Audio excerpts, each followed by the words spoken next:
Tonight, we're going to recap the good, the bad, and the ugly from Week 10. And speaking of ugly, great news for the Giants. They don't have to play the Cowboys anymore. Stay tuned.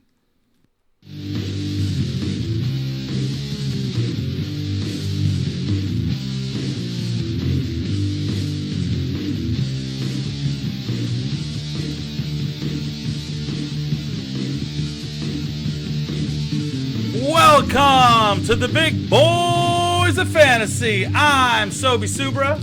And I'm Danny the Jesus. And on today's episode, we'll talk about the players that had us popping champagne bottles like we were in the club. And the ones that had us sitting on the corner drinking a bottle of Mad Dog in a brown paper bag. Also, we got the good, the bad, and the ugly early waiver wire pickups. And we'll talk about the divisional matchup between the Bengals and the Ravens. But first, the injury report. I hurt myself today. All right. So for the injuries, we'll go ahead and start off with the quarterbacks. Taylor Heineke has a hamstring injury. They yanked him for what's his name again?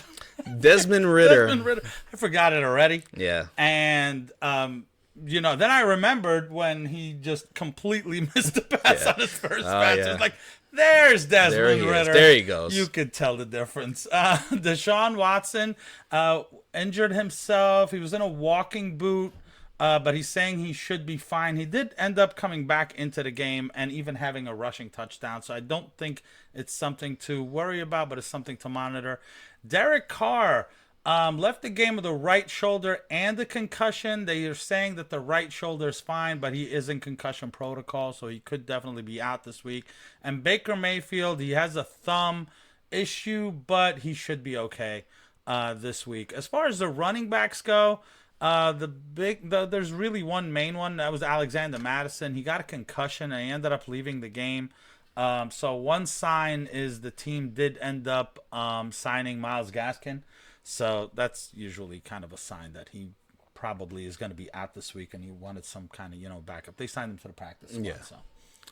And as far as the wide receivers go, Karma has a funny way of doing things. As they said, hey, Michael Thomas, you want to throw a brick at your neighbor and be such a, you know what? Hey, we're going to hurt you and you're going to be out of the game. Yeah. We're going to hurt you and you got a knee injury where you're going to probably be out for a few weeks. They don't know how severe the injury is, but they said it's definitely at least a couple of weeks. So he's out for a little bit. And I'm just going to mention this guy because it seems like this team is just hurting all around. So why not add Jalen Hyatt to it? Jalen Hyatt to it. He's concussed. I don't know how long that's going to be a problem, but you're not really going to play him anyway. And in the tight ends, Gerald Everett, he hurt his back. He got out of the game. He's been in and out of the games the last few weeks. I don't think people are really looking to start him because he hasn't really been that consistent, but still something to monitor just in case if you had to.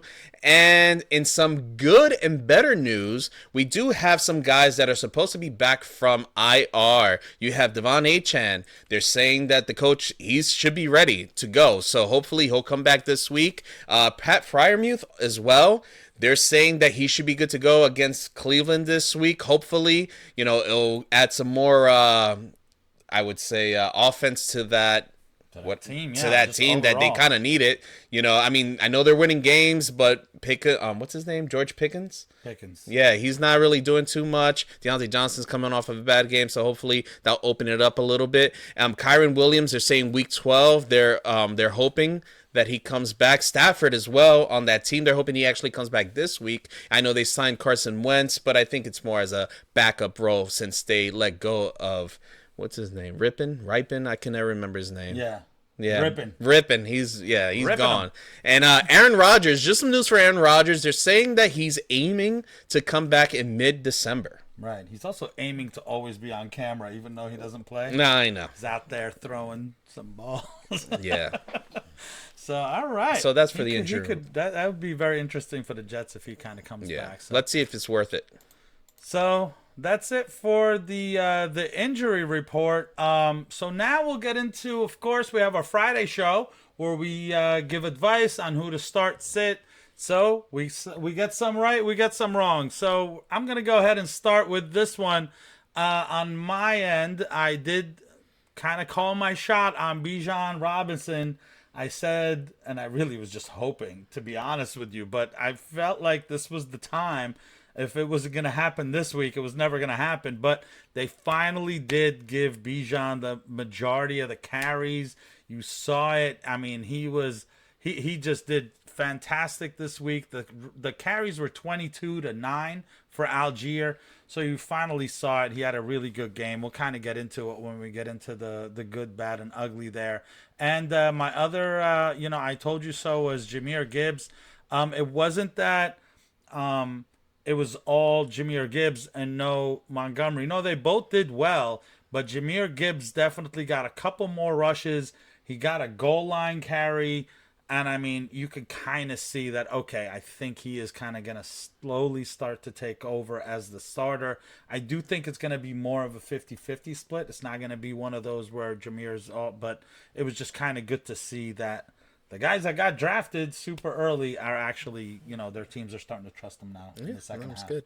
So for my I told you so, it's funny because I had a couple of options that I probably could have chosen from, and then I completely forgot that I said this, and I reviewed back what we said on Friday, and I was like, wow, I said that? Right. Wow, I'm happy I did. And it was for the two running backs that are actually on the same team in Pittsburgh. And I remember saying something about, it comes across that we're like Najee haters and stuff like that. I forgot that I said not only to start both of them, that I predicted that both of them would actually give you double digits. And that's exactly what they did. They gave you double digits. You were happy if you started them. You could have started either one. It was good. It was probably Jaylen Warren's best game from the previous game. So it seems like he's just getting better and better every single week. And Najee, he didn't disappoint. He actually got in the end zone. He had some good runs. I think he scored from like the 20-something yard line. I don't even know how far it was, but it was pretty good. So for that, we told you so.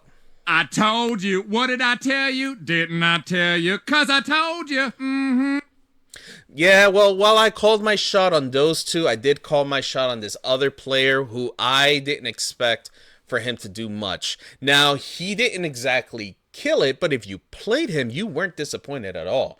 And that's Amari Cooper. I mean, he almost had 100 yards. I think he finished with 98.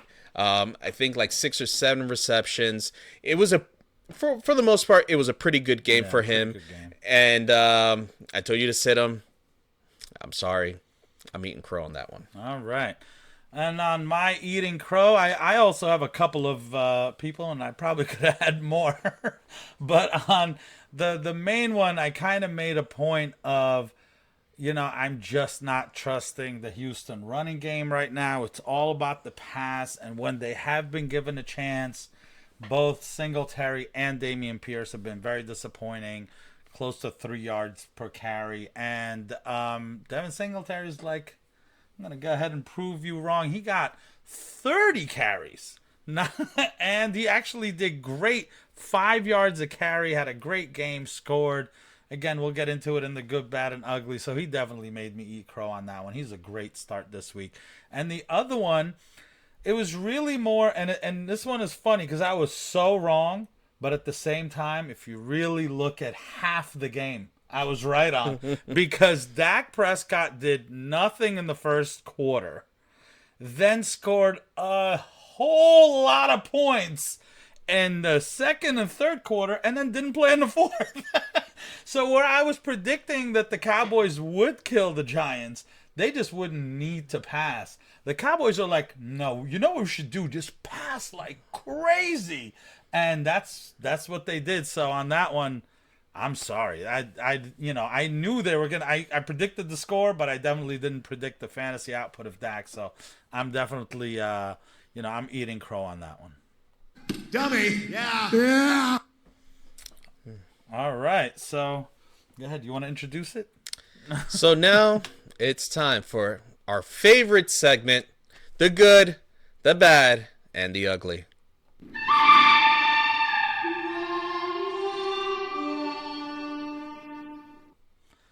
All right, so let's go ahead and get right into it. The good. The good. So when you start off with our quarterbacks, you have Justin Herbert.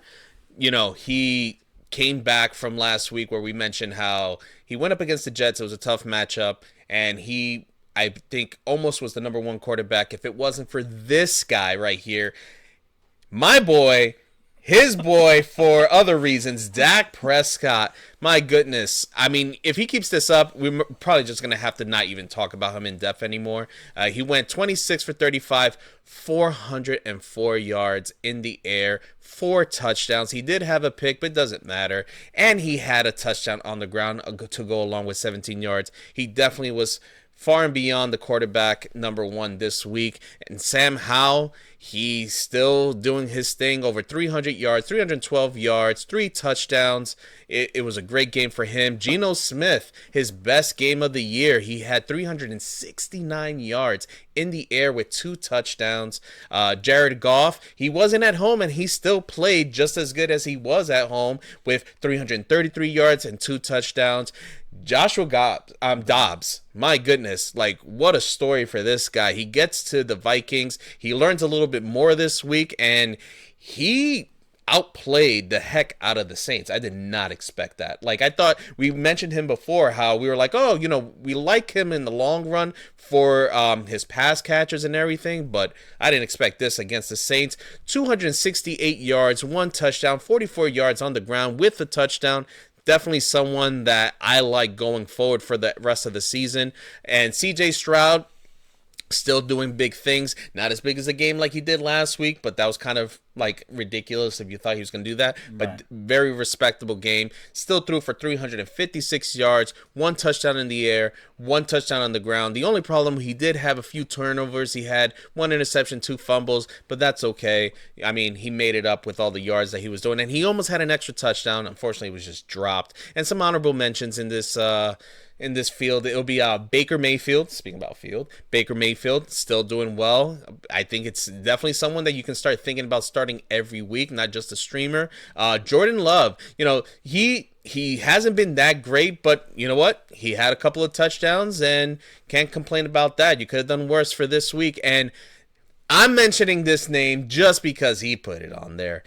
Tommy DeVito. Now, listen, I'm not recommending you to pick up Tommy DeVito. We're just saying he had an okay game considering that the game was out of hand. Yeah, we go by like projections. Compared to his projections, he blew his projection out of the water because his projection was absolute garbage. And he had a couple of And most touchdowns. of that was in garbage time. Yeah. So it's just kind of like we're doing it for right. Something to do that. But yeah, go ahead. Hey, Tommy! Hey, Tommy! All right, for the wide receivers, there was a lot of good in the wide receivers this week. But none better than Keenan Allen and CeeDee Lamb. Those two just dominated everybody. But you kind of expect it. You don't expect that, but you definitely expect them to be good. Other wide receivers that were really good: Amon-Ra St. Brown, Mike Evans, Jamar Chase, Garrett Wilson, Christian Kirk, and Chris Olave. All of them did really well this week. And not to get into some names that you're not always expecting them to be up here. Brandon Cooks. Wow. Brandon Cooks went 9 for 10, 173 yards and a touchdown. His previous high on yards this year was 49, and he went 173. I mean, you don't get to play the Giants every week, so... Hold on. I just want to mention this. Enjoy So I had a friend of mine who texted me, and he was like... So he texted me 2 weeks ago, and he said, who should I play, KJ Osborne or Brandon Cooks? And I said Brandon Cooks because I think he's going to have a good game. I'm not really sure what's going on with KJ Osborne. And he had, I can't remember, Jaron Hall throwing to him. So whatever. KJ Osborne got concussed and taken out of the game that week. He still outscored Brandon Cooks that week. So then he came to me this week. He said, who should I play? Rashid Shaheed or Brandon Cooks? I said, I can't trust Brandon Cooks. I can't trust him this week after what happened. Play Rashid Shaheed. He should do well. Michael Thomas was taken out of the game early in the game. So I'm like, okay, Rashid Shaheed should do well. Right. No. Brandon Cooks decides to, blow up and have the best game as a Cowboy. So By far. Zach, I'm It sorry. wasn't even I messed close. up. I apologize. Hopefully, next time I got you better. Yeah. So speaking of not exactly being right on a call here, Noah Brown, 7 for 8 for 172. So I have to come clean on this one because when we talked about waivers last week, I said I'm not chasing the points of Noah Brown. There's plenty of mouths to feed there. But then Nico Collins was out. And I myself picked up Noah Brown, played him, and he did great. So I think I won that, that game. So just, pay attention to what kind of we're saying. We're not necessarily saying, it's not always a definitive thing. Because that was more of an opportunity, and he took advantage of that Yeah, opportunity. I also want to say that this probably what's going to do is that when Nico Collins does come back, I don't think that it's going to knock Noah Brown necessarily out of rotation. I think it's just he's going to surpass someone like a Robert Woods. You know what I mean? Like, I think he has shown that, okay, I deserve to be on this field along with these other two. But, And if you watch closely, it just felt like every time C.J. Stroud was scrambling, he was the one that was getting open, and he was the one that he was targeting deep. It was just, maybe there's a connection there, and just, keep an eye out on that. Tyler Lockett is definitely Mr. Seesaw. He absolutely. I've just been looking since like the last 5 weeks. It was good, bad, and that was his good game. 8 for 10, 92 and a touchdown. I'm not playing him next week. I don't care who it is. Mr. Seesaw. Mr. Seesaw is definitely here. It's gonna be bad next week. I'm calling it now. Yeah. I don't even know who's playing. Tyler Boyd. 8 for 12 for 117. Another guy that took advantage of T. Higgins being out and really did pretty well. He did end up dropping like a really bad touchdown. He could have been doing better. Oh yeah. So yeah, he did. So it was like pretty egregious. Mike Evans did drop one too. That was even worse. Yeah, I think he made the joke that he was looking to see what fan he was going to give the touchdown ball to. I don't know if that was real or not, but that's funny. They won the game, so that's all that matters for them. Yeah, you can make a joke like that. Yeah, exactly. Jaden Reed didn't get a lot of targets, but caught all of them. 5 for 5, 84 yards and a touchdown. Tank Dell, he got 14 targets, only caught 6, but got 56 yards and a touchdown. He was being targeted like crazy. They really tried to. He definitely was like the de facto number one when Nico Collins wasn't there, and they didn't connect on some of them. I think he could have had an even bigger day. I think the fact that just the 14 targets alone would make me put him in the good. Yeah. Like anybody that's getting targets like that, I'm just like, oh, sign me up, please. Right, yeah. Right. He's definitely a go-to for CJ, and I mean that's just a young team that's just going to get better, and they're winning. Some of us so are very it's jealous. When you see a future, it's nice. And some honorable mentions out there. Demario Douglas did pretty decent. And some names, I'm not saying we're saying pick these guys up, but they kind of deserve some honorable mention here. Elijah Moore, Michael Gallup. So everybody was feeding on the Cowboys in the passing game. Jalen Guyton, Trenton Irwin, Jalen Guyton from the Chargers, Trenton Irwin from Cincinnati, and Quentin Johnston actually did end up scoring a touchdown this week. So he got a little he got in there. Yeah, you got some love. We said, well, I did say that I think it depending on the matchup, and he'll do okay. And obviously he made it on here, so he did pretty good. All right. So as far as the running backs go, you got your usuals. You got Austin Eckler, David Montgomery. Welcome back, David Montgomery. He didn't skip a beat. I mean, he only had about 12 rushes, and he still bursted what was it, 60 yards huge, or 75-yard touchdown, like whatever the case may be. He still killed it. Kenneth Walker. I mean, he had a nice catch. He came back. He came back. One catch again, another 65 yards, 64 yards or whatever the case may be. Yeah. But it just shows that, okay, maybe the last couple of weeks was matchup based. Maybe it was just health. Either way, he looked good. And Alvin Kamara, he's kind of like a staple on this part. Right. But some guys who don't normally go on here or haven't been here in a while, are on here today. And one guy we're going to start off with is Brian Robinson. Now, Brian Robinson, he's not known for his catching ability. He's known at all. So usually it's just based off his running, his rushes. So he only got 8 rushes, and he only ended up with 38 yards. Oh, he's in the bad, right? Yeah, no. No? Okay. Then you look at what he did in the receiving game. He went 6 for 6 for 119 yards and a touchdown. Wow. Like, wow. I didn't even realize that until I got here today. And I was like, I couldn't believe that. I thought that was a typo. Yeah. But yes, I know he had that really long run early in the game, but 119 and 6 guys. 6 catches. I mean, if this guy continues this way, because that was the biggest I concern. don't think he will. I think it's a fluke. You saw what I have.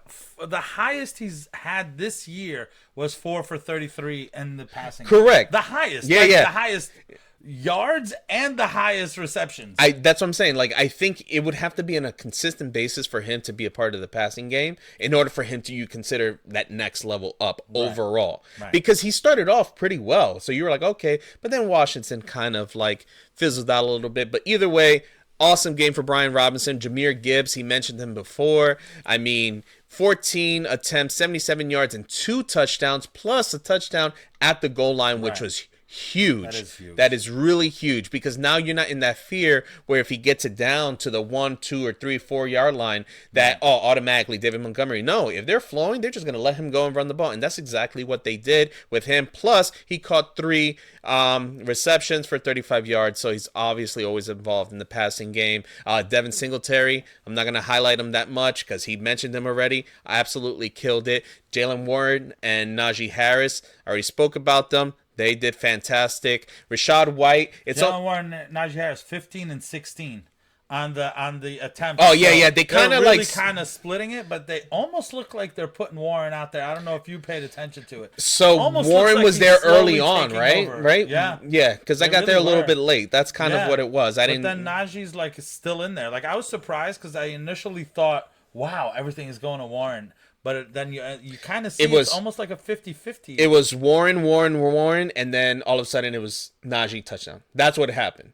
That opening, right, but that's why I thought it was going to be like, oh, is it like 20 rushes for Warren and like only 9 for Harris? And it's like, no, it's almost exactly the same touches. In fact, I think Najee had slightly more touches than Warren, so your call was pretty good there. Rashad White, we've been saying it kind of like he's kind of I think now he deserves to be on one of those guys. I can't believe it though. I know. He's just, he really has been consistent. He's been someone that if you got lucky enough that you drafted him, he's panning out. I mean, he got 20 attempts. That alone is good enough. Not so much on the ground, 51, but he's still a part of the passing game.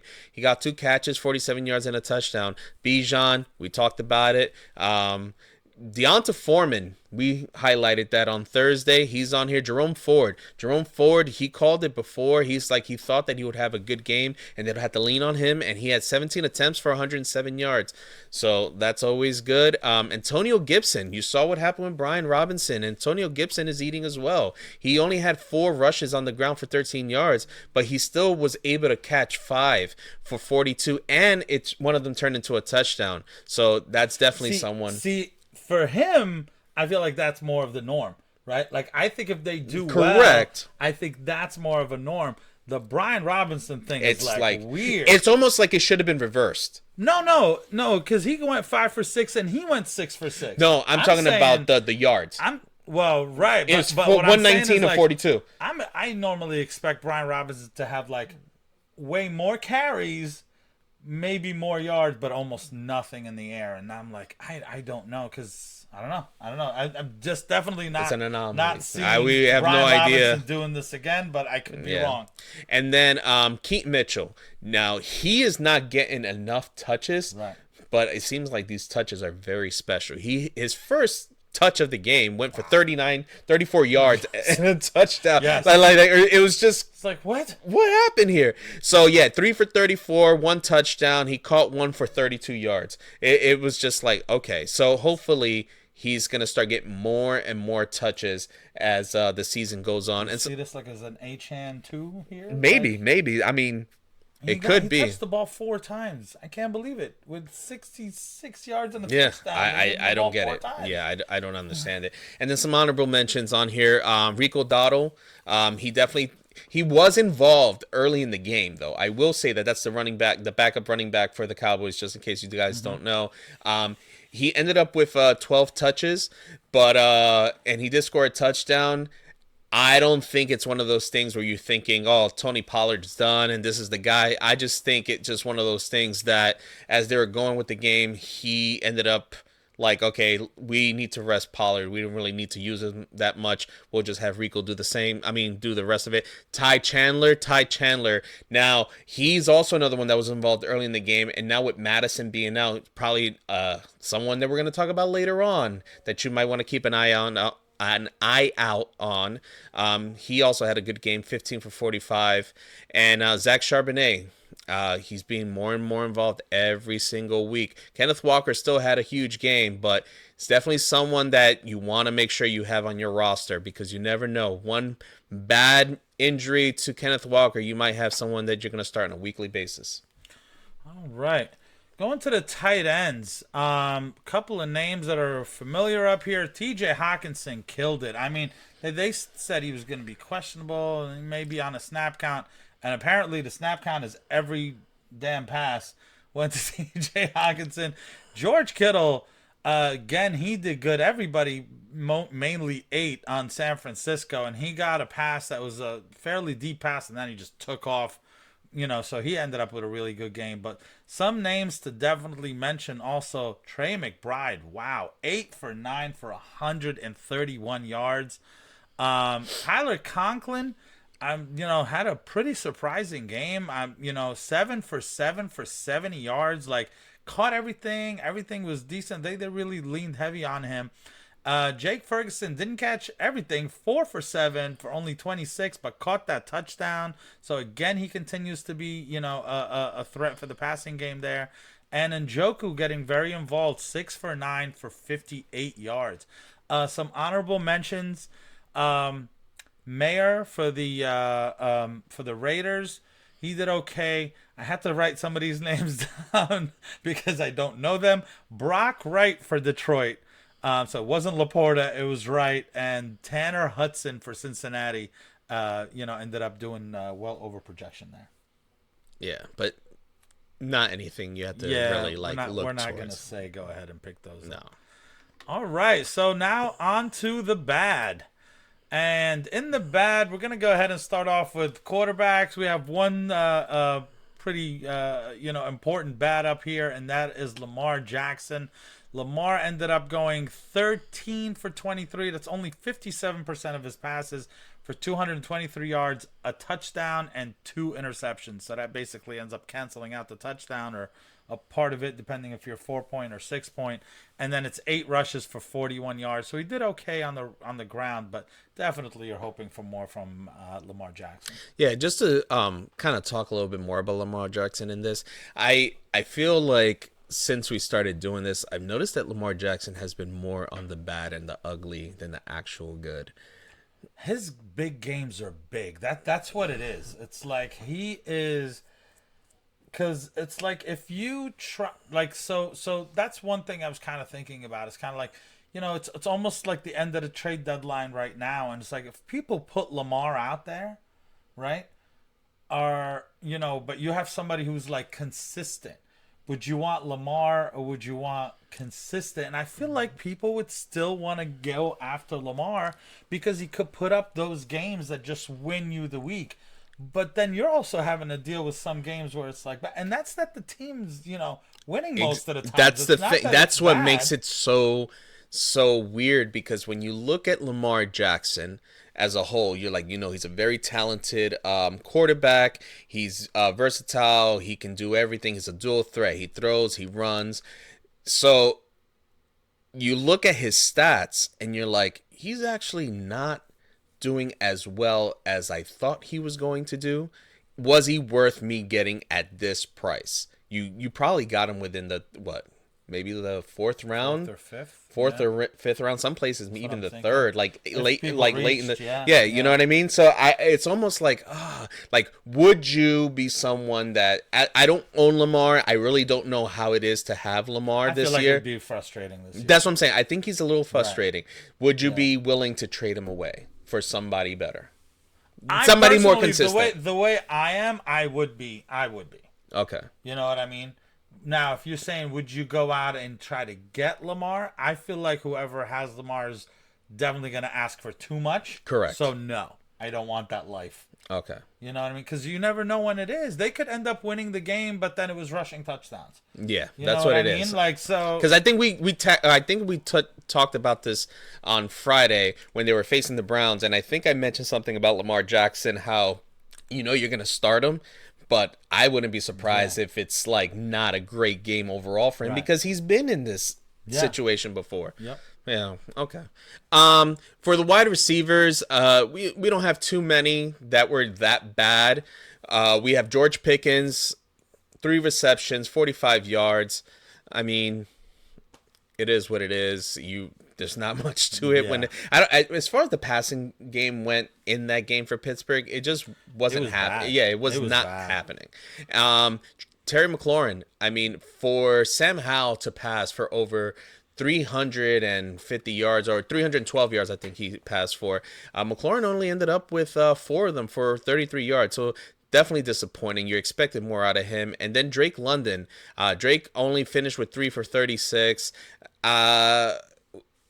I mean, they were facing Arizona. I thought they would run more anyway, but you still expected more out of Drake London, especially because he was coming off the 1 week where he was off. You figured, okay, Heineke, he's a better quarterback. He would get to him, but unfortunately, it just didn't happen. How many of those 3 guys that he just mentioned right now have a counterpart in the ugly? Stay tuned for that ugly in the passing game. Yeah. A counterpart in the passing game. Yeah. All right. For the running back, Breece Hall, not what you were hoping for. I mean, he didn't kill you, but on the ground, 28 yards on 13 carries, and then 3 for 3 for 47. At least he got some yardage, but definitely not what you were hoping for. I would say about Breece Hall is he did have a touchdown called back on a very dumb penalty. Yeah. So he could have salvaged his day with it that could've been like a touchdown. decent day. But I think they said, I'm not exactly sure how many right now, but I think it's 32 possessions or 37 possessions in a row, and it might still be up more now since then, that the Jets have not scored a touchdown on offense. Wow. Yeah. So that's something to Sucks in New York. yeah, right something now. to think about when you got these players on on the Jets. Yeah. Oof. Next name is James Conner. Now, James Conner didn't do that bad. No. Had he gotten anything at all in the air, which I really thought he was getting, and then every time I looked, it was Rondale Moore. He was 16 for 73, but just no involvement at all in the air. Now, granted, it's his first game back. It's Kyler's first game back, so, and they ended up winning. So I think kind of, better things ahead for Conner. Saquon, he would be in the ugly, except the expectations were so bad because you knew they were going to get destroyed this week. So I kind of put him in the bad. 13 for 66.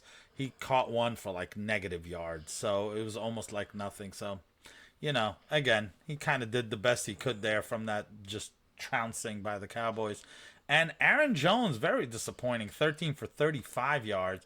He did end up catching 4 for 19, so they give you some points in PPR there. Yeah, unfortunately, I think A.J. Dillon outrushed him this week. Unfortunately. Yeah, unfortunately. For the tight end, Sam Laporta, 4 for 40. I mean, you just expect a little bit more. It wasn't terrible. Maybe in comparison to most tight ends on a weekly basis, you'll take those points. But for Sam Laporta, you're expecting more. Kyle Pitts, I mean, I feel like he lives in the bottom. He lives in the bad. Yeah, he lives in the bad. It's either bad or ugly. It's very rare we ever get to see him in the good. 3 for 30. It didn't happen. And Hunter Henry, 3 for 21. You kind of expect a little bit more. with the way that New England has been using their pass catchers, because it's not like they're really spreading it out too much. It's usually Demario Douglas or Hunter Henry. But, I mean, it was mostly about the run game in this game. And Hunter Henry just, if you started him, he disappointed you heavily. And as far as the ugly goes, we'll start off with the quarterbacks and Gardner Minshew. I mean, hopefully you listened to me when I said don't start him. Only finished with 194 passing yards. He had one interception. It just wasn't a good start for him. Will Levis, almost the same exact stats, 199 yards in the air, one interception. I mean, it was almost identical to Gardner Minshew. Derek Carr, he was not having a good start anyway, but he did get injured where he got taken out of the game. He only finished with 110 yards and 10 yards on the ground. Luckily, there was no interceptions or fumbles, so it didn't give you even worse points. And then Trevor Lawrence, definitely the worst game out of these quarterbacks that probably, for the most part, probably everybody started who owns him. He only 185 yards, no touchdowns, 2 interceptions, and a fumble. Yeah, it was just not good. Yeah, it was just not good for Trevor Lawrence. So hopefully you found the pivot. If not, I'm sorry. All right, for the wide receivers, let me take a deep breath. There's a lot of them. Starting off with Hopkins, you definitely expected a better game from Hopkins. Got targeted 8 times, but 3 for 27.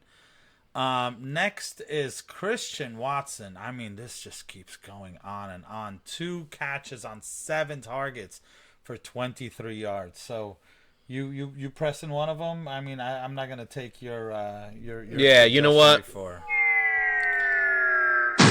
It's time to drop him. I think the other wide receivers have surpassed him, or they just have better chemistry with Jordan Love. And that's that Jordan Love is not even looking that great. So if you take a wide receiver that's not looking that great, you get a quarterback that's not looking that great, that combination is just not working out. 2 of them on one team. I have Romeo Doubs and Christian Watson. Are you dropping Christian Watson? Yes, because at least with Romeo Doubs, there's a higher percentage that he's going to in the end zone. Yeah, like I feel like he's a touchdown magnet. He might not give you the yards. He might not warrant all these targets, but for the most part, when they're in the red zone and he's throwing the ball, it seems like it's always Romeo Doubs. I feel like there's a fear of missing out called FOMO, and then there's a fear of dropping someone and they go off, which so for me, the way I look at it is like he is the number one. I'm on all my teams. He is that number one of I'm scared to drop him and he goes off. Let him. I only haven't dropped Kyle Pitts because my other option is Jonnu Smith. I just can't get a tight end off waivers.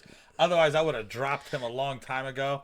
He's the one that I'm like, he was my keeper in the 15th round, and I was excited. I mean, the way I look at it is like Sanders this. Sanders is another one. The way I look at it is Christian Watson, you drop him, let it be somebody else's problem. I think because then they'll start him, and then they'll realize, oh, this is why he's out here. Oh, that's why he dropped him. Yeah, that's why. All right.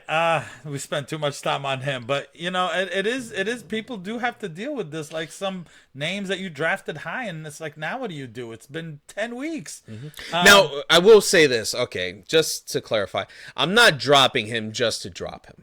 Right. I need to find something that's worth me picking up. Okay, not just to be like, I'm frustrated, I'm just gonna drop him. That's it. No.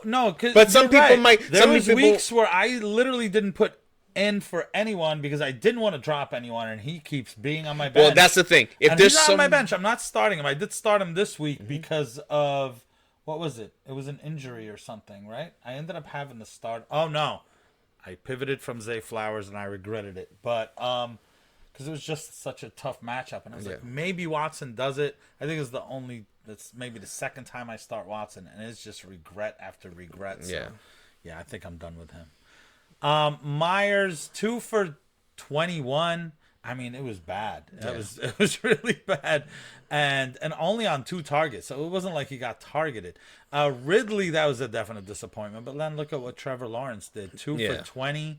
Marquise Brown, he caught one for 28 yards. You kind of thought he was going to get something going. And I mean, he almost his only catch of the he day. almost caught that touchdown by Kyler. Remember Yeah. where he kind of like dove a little bit, yeah. and I think, it's their first game back. Yeah. Hopefully kind of that improves. But one definite surprise, that Deontay Johnson, my after such a gosh. big game, one catch for 17 yards on 4 targets. I mean, that's one of that those was- like they need to yeah. get him the ball more. I was like, worse than Pickens. That's what I was No, saying. There that's was what I'm guys saying. on here that were even worse than the No, bad. that on that was same ridiculous. He's the guy. I mean, he's your PPR guy. Like, he should have got more targets, and he definitely should have been involved way more. Only 4 targets? That's ridiculous. Right. And then Juju, I mean, we said not to play him, but if you did, only 1 for 9. Michael Thomas did get hurt, but he wasn't getting anything. 1 catch on 2 targets for 9 yards, and then he left the game. And now, like he was saying, he might be out for a while. And Terry McLaurin was in the bad, but none was as crappy as Jahan Dotson. 0 on 1 target. Late We in the kept game. looking for him, going, is he playing? Is he actually out there? I mean, he was celebrating every touchdown. He was out there just high-fiving. He was there. I mean, he probably broke a sweat. He ran around so much. He was better off just being the there. water boy at that point. He was, wow, 1 target, no catches. That was terrible. It was terrible. Chris Godwin. Why did they have to say he was sick? I feel your pain. Some running back stat was just straight up ugly. We'll start off with a guy that he's mostly on the good.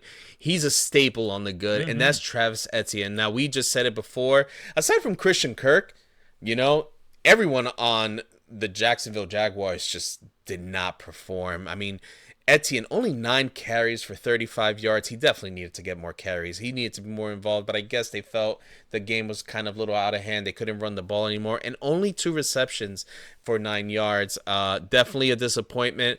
I'm pretty sure better days are ahead for Etienne. He probably won't be here next week. At least we're hoping. And Chuba Hubbard, I mean, the opportunity was there against the Bears, and he just did not take advantage of it. 9 attempts, 23 yards, 2 for 2 in the air for 16. Just was not good. Miles Sanders also, I mean, he only had 2 attempps, but for -5 yards. So it's not like Chuba and him were really competing that much. He was definitely far and away the lead back in this situation. Yeah. That's 2 out of 3 keepers. Keep going. Yeah, Miles Sanders. Sorry. Yeah. Tony Pollard, we mentioned a little bit about him before. He did get 15 attempts, but it only turned into 55 yards. I mean, they had an opportunity where he was at the goal line. It was 2nd and goal. And instead of running the ball with him, they decided, hey, you know what? Let's just throw the ball at the 1-yard line and give it to Ferguson there. So yeah, he definitely got vultured there. And Tyler Algier, I know some people probably were starting him because he's been having some decent games here and there. He did get 9 attempts, which is not bad, but they only turned into 31 yards. He had 1 reception for 7. Alexander Madison, we mentioned it before, he did get injured. He might be out at least for this week coming up. He had 8 attempts, only 27 yards, and he only caught 1 for 6. Definitely not a good game for him. Derrick Henry, what a big surprise in this one. He only had 11 carries. Usually we're seeing him in the higher double digits, and they only turned out for 24 yards. Only 1 catch in the air, but for -4. Definitely not one of his best games in any recent history. And then Zach Moss. My goodness, how the mighty have fallen. I'd like to say something. Okay, sure. Zach, we had a good time, man. When I really needed a running back, you were there. We're going to have to say goodbye. I wanted the original, not the live version. God. It's okay. Maybe they won't notice that for copyright infringement, so we'll take that. Yeah, Zach Moss, I mean, he only got 1 carry. That's the big disappointment. Great for all you Jonathan Taylor owners. Disappointing for you Zach Moss owners. So, yeah, that was the running backs right there. All right. And then the tight ends, one name stands out, and it's because of how much you're expecting from him. Mark Andrews. Anybody else would have been probably in the bad, but he was in the ugly because he went 2 catches for 44 yards. You're hoping for way more from Mark Andrews on that one. Evan Ingram catches 4 for 7, but for only 12 yards. I mean, he was definitely deserved to be in the ugly. Taysom Hill, that ride kind of ended abruptly there. He was involved in so many aspects, and this time he got 2 for 4 for 17 yards and ran it 1 time for 6 yards. They just didn't use him at all. Which is surprising considering that Derek Carr got hurt. Yeah, I don't understand why they used him less. Yeah, when you Derek would have Carr thought. got hurt. Yeah, but, you would have thought. yeah. And Jonnu Smith. I mean, we thought Kyle Pitts was bad. This guy's over here, and Drake London. We're both bad. Yeah. He's over here, nice and special. 1 catch for 1 yard. Jonnu Smith has given you 24 points sandwiched between 2.3 and 1.1. What the heck do you do with this guy? When you bench him, he gives you 23 points. You're like, great, I'll play him next time. He gives you 1.1. It's so frustrating. So I'll tell you what you're going to do. You're going to bench him this week. Yeah. And the reason why you're going to bench them is because they're on a bye, so you don't have to worry. All about right. All right. So that was the good, the bad, and the ugly. And we're going to go ahead and go to our next segment, which is the early waiver wire pickups. Anyone? Oh, pick me. Oh, I know, me. All right. So we're going to go ahead and start with the quarterbacks. So for the quarterbacks, very interesting name. He mentioned them already. Joshua Dobbs. In 53% of leagues, he is still available. I think he's definitely worth not just streaming, but kind of hanging on. This is a guy. I mean, Kirk Cousins was a top quarterback before he left, and now this guy is coming in, and he's very capable. I think he's definitely somebody to pick up this week. Baker Mayfield still only 52%, and he's kind of been getting it done. So, you could do much worse than Baker Mayfield. And Matthew Stafford, especially after his injury, he's, I don't know if I'm starting him right away, but I'm definitely somebody worth a stash there for quarterbacks. Yeah. Antonio Gibson, we mentioned him before. He's being more involved. He's been more involved more and more as the weeks have progressed. He's out there. Rostered in 52% of leagues. He's had at least 5 reception in 3 games in a row, double-digit points the last 2 games, and he faces the Giants next week, so should be a good matchup. Devin Singletary. Now, apparently 50% of people have him rostered. I guess it went down because of the fact that he had such a bad game last week. I expect that number to go up, especially if Dameon Pierce is still out, because listen, he got the 30 touches, right? He averaged 5 yards per carry. But this is what sounds good. If Dameon Pierce is out for, let's say, a few weeks, he has Jacksonville next, which is an okay matchup, but then Denver and the Jets. Like, those run defenses, you have Denver, who gives up the most points, and the Jets, who give up the 7 most points. And the way that Houston has been playing, it's almost like, okay, we do want the running back from this team, as long as he continues to roll out the way they have. But what if Pierce is back?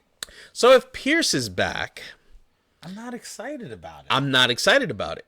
Correct. Yeah. I mean, but you get to at least see it against Jacksonville. yeah, I think see, what's going to okay, happen. is This is a what trend? So I wouldn't be surprised if Pierce comes back if Pierce has a lesser role than Singletary right now. Okay. I wouldn't be surprised, but we got to see, because we haven't gotten a game from Pierce the way that we've gotten for Devin Singletary, but time will tell. Keaton Mitchell, he's still only rostered in 47% of leagues out there. Definitely someone you got to pick up. I mean, I'm not saying you have to play him right away. I think he is playable in certain situations, but he seems like he's going to take over for Justice Hill, and God forbid something happens to Gus Edwards. I think he'll blow the roof off with all the potential that he has. He's getting limited touches, and he's doing... Hill did score a rushing touchdown, though. No, that was called back. But he was right there. He's was right there. getting the ball at the Correct. goal line. So that Correct. kind of makes me even more nervous. Yes. But they're getting it I done. think So don't know. I It's honestly like a very think confusing think it situation. was that Hill was there. It was one of those situations they were just trying to hurry up. So that's why he got the ball, because then afterwards, then it was Gus Edwards. So you're thinking Keaton Mitchell takes over. As I the think number right two, and now, then I don't think Keaton Mitchell becomes surpasses Gus Edwards. I think Gus Edwards has solidified that role because of what he's been able to do. I think Hill is not doing enough that Keaton Mitchell can pass him, right. which is good enough. I think what he's saying is pick up Keaton Mitchell if he's out there, because that role could just keep growing, and Exactly. you don't want to be left out. Exactly. And then if something happens where, let's say the Ravens clinch late, like early on, for some reason, I doubt, but because of how close this division is. Right. But let's say they do find out that they're, and they want to bench their guys. I can see Keaton Mitchell being Mitchell the one just that they being the want to like main get him. starter, Yeah, right. exactly. So And that would definitely be around our playoffs. in playoffs. fantasy, Yeah, exactly. Zach Charbonnet, mentioned him before. He's still only rostering 45%. This is actually the most touches he's had this week. He had 11. So, like I said, and he was involved when the game was close. It wasn't like it was one of those things where it's like, the game is out of hand, so let's just give him some play. No, the game was like on the line, and he was still getting involved there on Zeke. Now, when I talked about Zeke earlier on Friday, I mentioned how it doesn't even really look that good for Zeke, and he actually looked good. Because the game was at 9:30, I actually got to see the game and see it. There was some times I didn't realize it was Zeke, because I'm not used to seeing him as number 15, and I'm like looking, I was like, wow, who's that? I thought it was a receiver. No, he was like quick and fast. I mean, I think he's just better for real football, and I think I mentioned that before. But still, if anything happens to Ramondre Stevenson, who was injured at one point, I think they were working on his back. I think Zeke is more than capable of taking over that role. So please, if you see him out there, if you got the space, definitely pick him up. Ty Chandler, now with the concussion to Alexander Madison, definitely someone you gotta prioritize to pick up this week. They're facing Denver this week, and I just mentioned how they are the worst when it comes to their run D. If he's in there and Madison is out, definitely someone to plug in, especially because the Vikings are actually looking good on offense. So because of that, I think it's a no-brainer. Pick him up. You're going to start him, especially if Madison is out. And then if he does end up lasting for another week, they got Chicago the following week. And the last one I want to mention is Rico Dotto. I don't think that he's going to take over Pollard, but I think they trust him enough. He's definitely the number 2. They trust him enough. If something, God forbid, were to happen to Pollard, they can just plug him in, and he's shown that he can be capable of carrying the load. Right. So for the wide receivers, we've mentioned this guy over and over again, and he still hasn't cracked the 60%. Joshua Downs, he might actually get dropped this week because he was injured, and maybe people didn't realize that, so he barely played. And you know what? At the end of the game, when actually they really needed a pass, they went to him and he like dove and caught it. It was, Oh, that was a big play. Yeah, that was a big play for them. So not only that, it's like you're saying, even when he's injured, they really want to rely on this guy. I think he should not be out on waivers. Romeo Doubs, we mentioned him before, 53% rostered. He's a touchdown guy for Love. He keeps doing it. So, he doesn't have a great ceiling, but he definitely has a decent floor. Rashid Shaheed, again, he mentioned him that with Michael Thomas out, I think that's somebody that you should roster if you definitely need a receiver. 51%. Brandon Cooks, 38% rostered. I don't know that we're definitely saying pick him up, but definitely keep an eye out on him.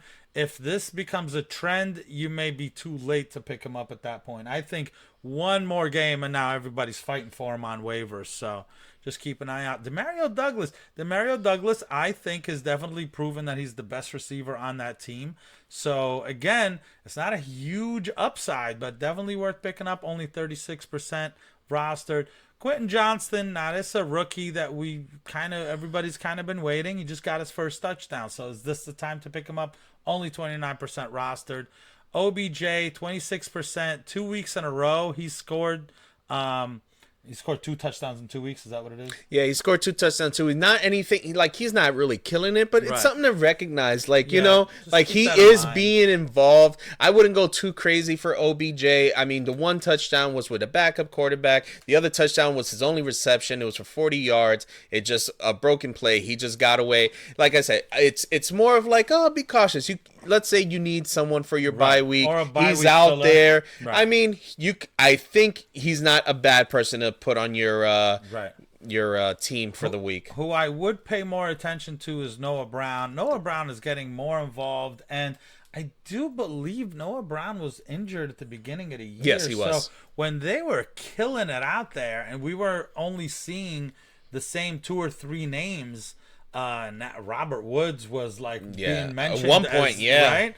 And that was without Noah Brown. So now with Noah Brown back and Nico Collins is still out, but even if Nico Collins is back, I kind of want to see Noah Brown, Nico Collins, Tank Dell out there and see how does this pan out. But that team loves to throw, so that's definitely a name to consider. Jaden Reed, I'm not crazy about him, but he is getting double-digit points 3 out of the last 4 games. So it could be that the arrow's trending up. Maybe he's taking over for Christian Watson. That's what that's what feel I'm thinking. I feel like at the beginning of the year, I was comparing him to Romeo Dobbs and going, maybe he takes over for Romeo Dobbs. And now it's like, maybe it's not Romeo Dobbs he takes over. Maybe he slowly starts to take over the Christian Watson role. I don't know. I think it's a more of a trust thing, and I think that obviously, I think if you were to say who's Jordan Love's favorite receiver, it seems like it's Romeo Dobbs. But I think if you said who's his second favorite receiver, it seems like Jaden Reed is the one that's benefiting from that. It's not Christian Watson. Even when Watson's out there, you're like, I mean, he is getting He's targeted. getting targets, but some of them are so uncatchable. Yeah. Or like they're trying to force it in there. I just don't see the chemistry between these I two don't right now. know. Michael Wilson, that's definitely a name to pay attention to now with Kyler back. He got 6 targets, 12% rostered. And Rondale Moore, 8 targets, 9% rostered. So you know that passing game is going to start to click. It's just going to be who's it going to be. So speaking of the passing game in Arizona. Yeah, Trey McBride. Listen, 59% rostered. I don't think I have to advocate for this guy. No. He was doing it with Dobbs. He's going to do it with someone like Kyler Murray. I mean, he had a crazy game this past week. Definitely someone, if he's out there, you got to go and try to pick him up. Pat Fryermuth, we mentioned it earlier in the injury news. He's supposed to be coming back this week. I mean, he was definitely a tight end that was a top 12 tight end that was being drafted earlier in season. So I think he's definitely worth putting on your roster if you can. And Luke Musgrave, I mean, he's a rookie. He's kind of one of those tight ends that you're kind of like, oh, maybe he'll do this, do that. I mean, I think there's some upside with him. I don't think you have to go crazy for him, but I think he's better than some of the options that are out there, and he's only rostered in about 23% of rosters. And Tyler Conklin, he's definitely a surprise. I didn't realize. So when I saw that he went 7 for 70, I was like, okay, he had one good game. And then I said, oh, no, he actually had 6 receptions last week for 60-something yards. I was like, wow, I didn't know he did this 2 times. So maybe it's someone that Zach Wilson has built trust with. So maybe it's someone that you wouldn't mind, having on your roster if you need it. In deeper leagues that you're kind of hurting for a tight end. That might Listen, be, I was that making might be my target. Listen, I was making fun of him last week with somebody like, oh, Tyler Conklin. Yeah. I didn't realize because Like, I don't pay attention too much to the Jets, especially their passing game aside from Zach Wilson. Right. So it was like, oh, Conklin, whatever. No, okay, maybe it's someone we got to. Maybe getting the targets. Yeah. Right? So, and we'll quickly go ahead and talk about defense as well. So everybody here is rostered in 40% or less, and it's a good matchup. So this week, Washington takes on the Giants. I think that's a lock. Giants have no offense whatsoever. Miami takes on Las Vegas. That should be a really good matchup. And the Chargers at Green Bay could be good. I know the Chargers defense has not been looking great, but Green Bay sometimes is looking atrocious. Detroit against Chicago. That could be a good defense for sure to pick up this week. And if you really need to, probably the lowest of those 5 is Jacksonville against Tennessee. I actually like Jacksonville against Tennessee. Yeah. I do. I had some options. I kind of like to get my defenses before the Right. week because I don't want to be fighting for it at the end. And I had my options between some of these, and I actually went with Jacksonville, especially over Chicago, Detroit. I originally had Detroit, but then I realized there's a chance Justin Fields might come back. And I don't want to deal with Justin Fields. Even though Detroit's defense is not bad, I don't want to deal with that. I was Right, like, I'd rather right. go with Jacksonville. Tennessee's not shown that they're playing that well right now, so. Right. Okay, so we're going to go ahead to our last segment, which is just going ahead and discussing Thursday's game. The Bengals at the Ravens, two pretty good teams there. So you want to go ahead and start us off? All right, we'll start off with the Bengals. I mean, it's not a great matchup. Joe Burrow, but you're going to start him. And Jamar Chase, you're going to start him. Higgins, I think, is most likely out, so that gives opportunity for someone like Tyler Boyd, Trent Irwin, who we mentioned earlier, who both had a good game this past week, but that was against Houston. With Baltimore, I don't think it's going to be as easy, especially it's a divisional game. I think you just stick to the guys that have been doing it on a more consistent basis with Burrow and Chase. I think you're out on Boyd and Irwin. And then Mixon, I think he's definitely going to be involved, whether it's in the air or just on the ground. Either way, I think the fact that Devin Singletary was able to run all over the Bengals. I mean, I'm sorry, Devin Singletary. Jerome Ford was able to get 107 yards on the Baltimore's D. I don't see how Mixon, who is a much more talented running back, won't be able to be involved more, especially because he's in the passing game as well. I think he's definitely someone that you can start. I'm not thinking that he's going to kill it, but I think he'll still give you double digits in some kind of form. So definitely those are the ones I would play in this matchup. All right, for the Ravens, you're obviously playing Lamar. I know we talked about Lamar. You're playing Lamar and you're playing Andrews. I think this is the type of game where they're going to have to keep up with the Bengals, and I think they do keep up with the Bengals. I think this is going to be a decent scoring game. Zay Flowers, I sat him past week, and I'm regretting it. I'm not sitting him again. So I'm going to go ahead and advocate for playing him as well. And the run game, that's where it gets a little bit tricky. Gus Edwards has just been getting it done, even if his touches are not a lot. He keeps getting the goal line stuff, so I'm playing Gus Edwards. And if you want to take a gamble on Keaton Mitchell, it's a little tricky because you don't know. You kind of want to see more carries, but you don't know. Like, I would kind of pay attention to what coaches are kind of saying and stuff like that. If they say they're going to get him more involved, I think you roll him out. I think you may have a player similar to, Achan's. Granted, it's not the speed, but he is a very explosive. I mean, he touches the ball and he goes. So, It looks different when he's on the ground running. That's what it is. Yeah. I mean, the way that he got that touchdown, it was like he went through the tackles and went around. It was just Right. like... And this is an undrafted free agent. This isn't somebody who was like highly touted. So, it could be a gem there for Baltimore. Diamond in the rough. All right. So that's it for us. Don't forget to give us a follow and share, and subscribe, and definitely send us your start sit questions so we can go ahead and answer them on Friday. Yeah, absolutely. And that's pretty much it. That is pretty much it. Yeah, let us know if there's anything that you would want to hear from us as well. Like, give us some feedback, whatever it is, negative, positive, however you want to do it. Just let us know what we can do for you to make it that this show keeps going on. All right. So, and good luck tonight. Yeah, good luck. Alrighty.